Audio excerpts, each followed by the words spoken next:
Laços de família. Inclusive, nós temos uma novela da Rede Globo que não está igual, né? Na realidade, pega a ideia de laços de família, mas uma ou outra coisinha pincela, mas é muito pincelado mesmo. Não é igual o conto. No primeiro conto do livro, Devaneio e Embriaguez de uma Rapariga, nós temos aqui a imagem de uma mulher, claro, que sempre predominantemente mulher. Ela é uma portuguesa. E realmente há uma embriaguez dessa portuguesa. Por que a rapariga? Porque realmente é a linguagem, o falar do português de Portugal, com o uso do verbo no infinitivo e tudo mais.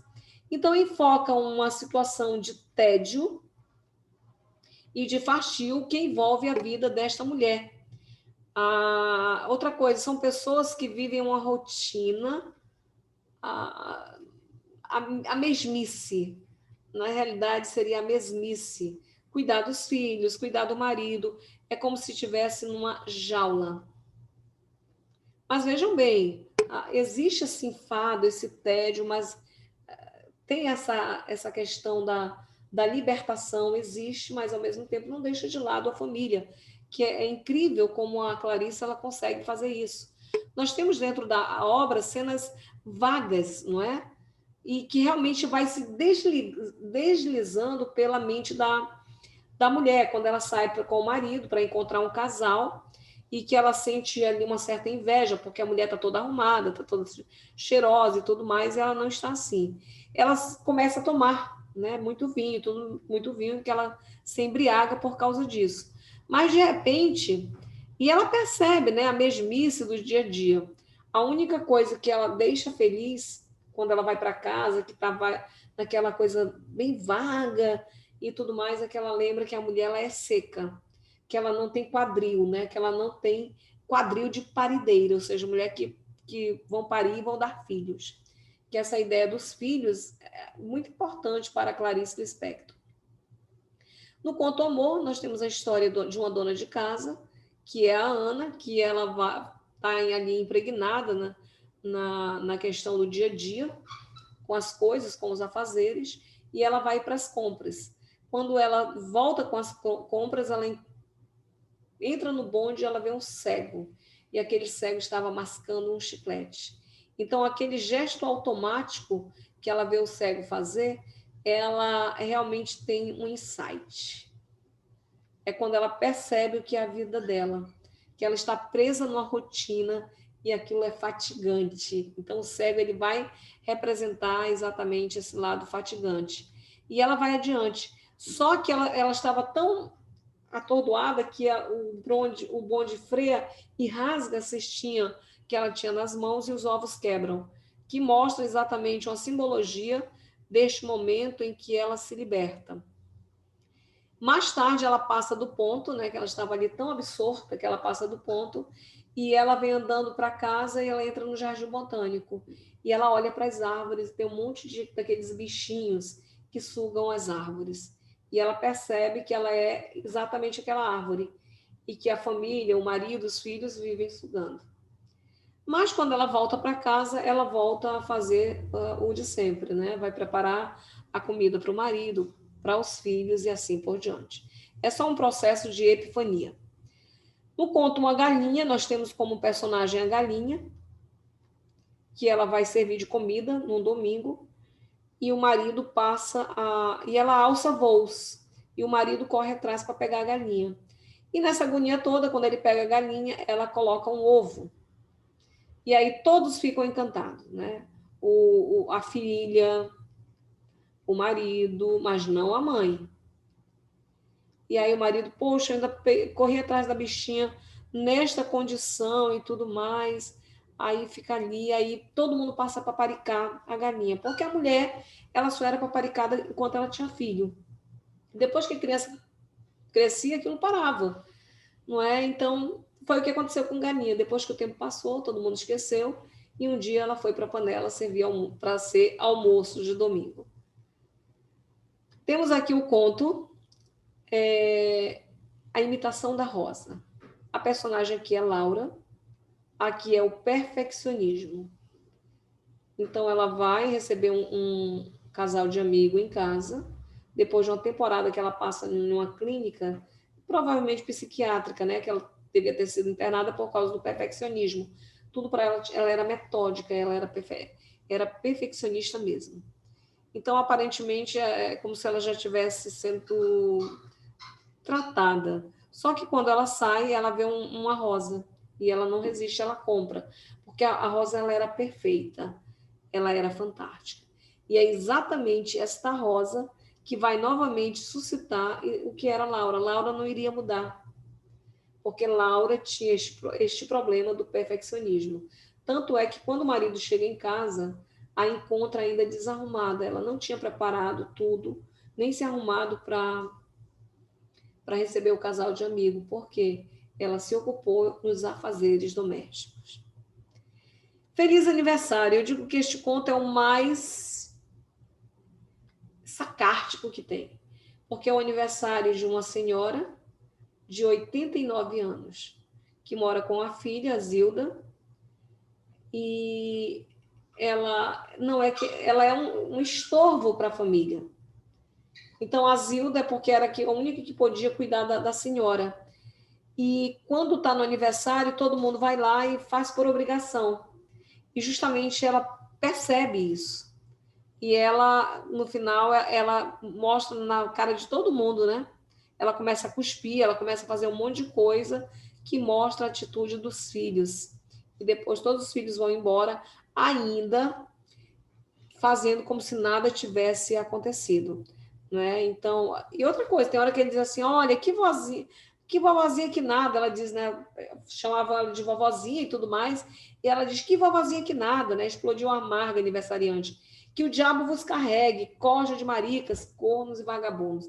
Xinga todo mundo e todo mundo vai embora. Não é porque ela, na realidade, sabe porque estavam tratando ela daquela forma. A menor mulher do mundo. É um conto muito interessante. Então, temos aqui um francês, que é o Marcel Pret, que ele é um explorador na África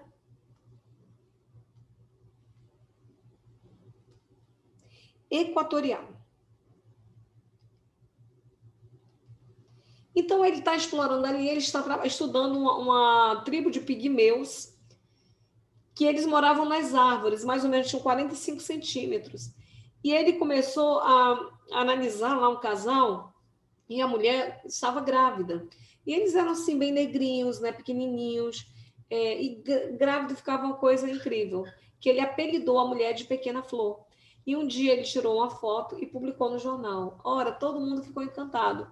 Mas por que ficou encantado? Porque ficaram encantados? Porque a Pequena Flor estava grávida. Tanto é que as pessoas dizem, olha, que coisa linda, aquela coisa toda.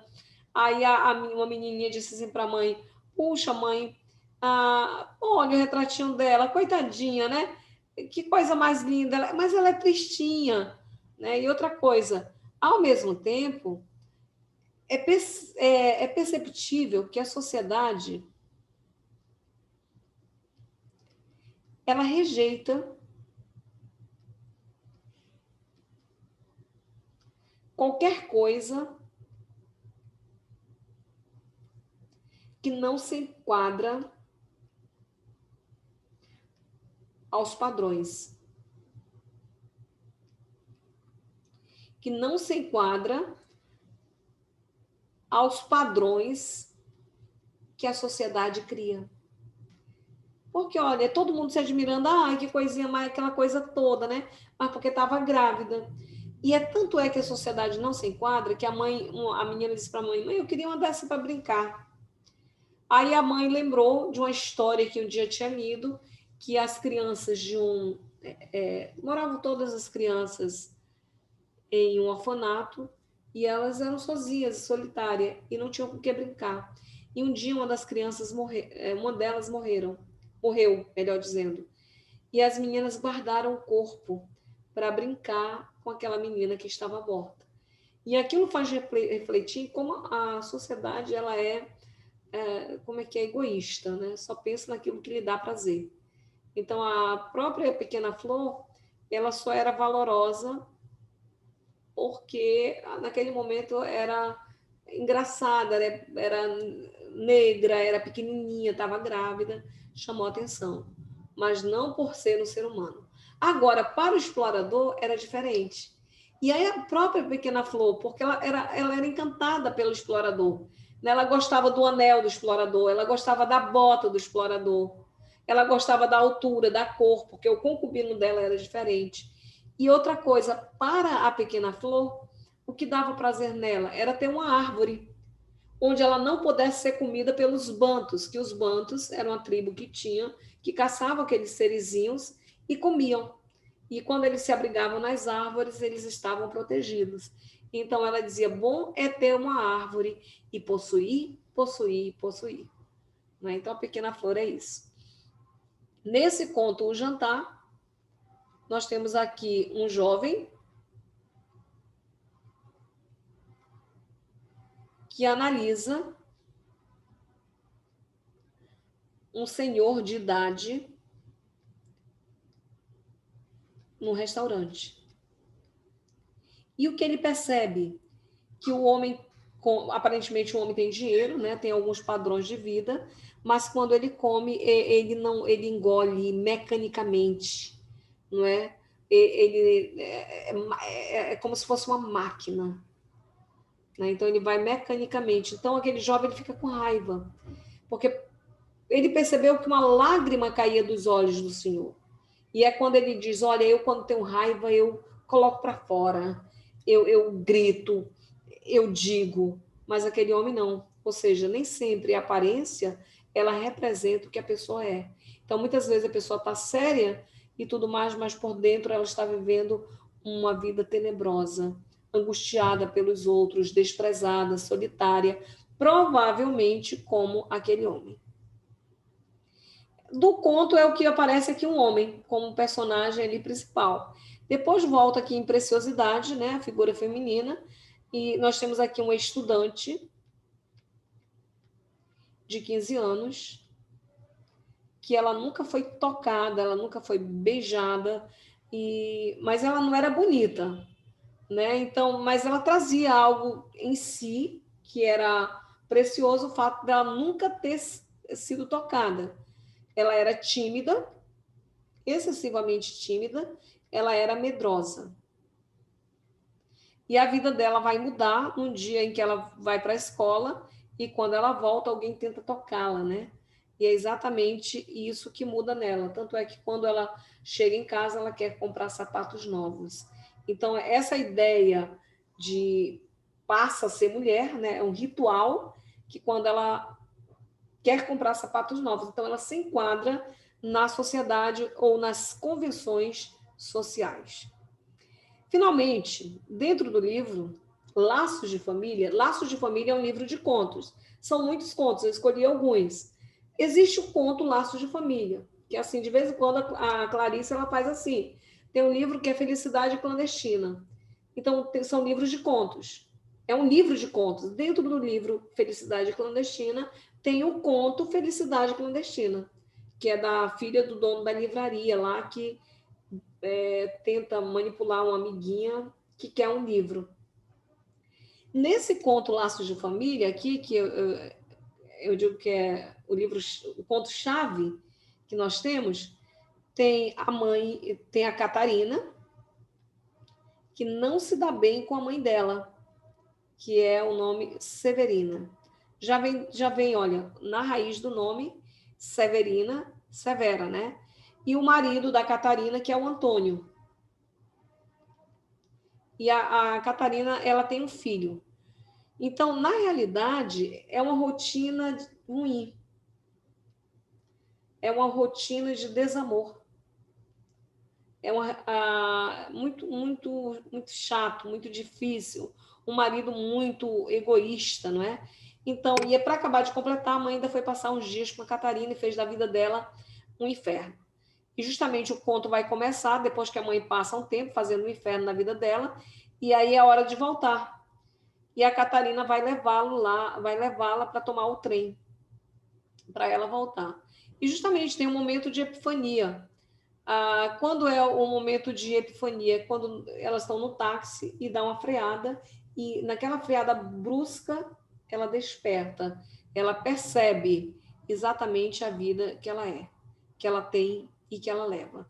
Então, quando ela deixa a mãe na rodoviária não, na estação de trem, ou é rodoviária, ela volta para casa e ela muda, porque é sábado. E geralmente o sábado era do marido dela. Ela simplesmente não faz nada, ela pega o filho dela e ela desce.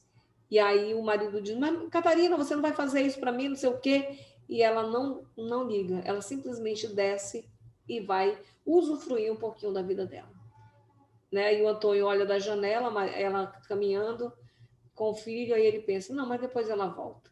E ele achando que tudo vai ser como antes, tudo vai ser normal. É isso aí, pessoal. Nós vamos ficar por aqui. Espero que vocês tenham aproveitado.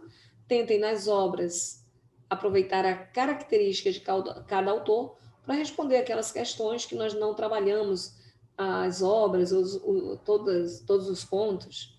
Difícil trabalhar tudo. Tá bom? Um grande abraço.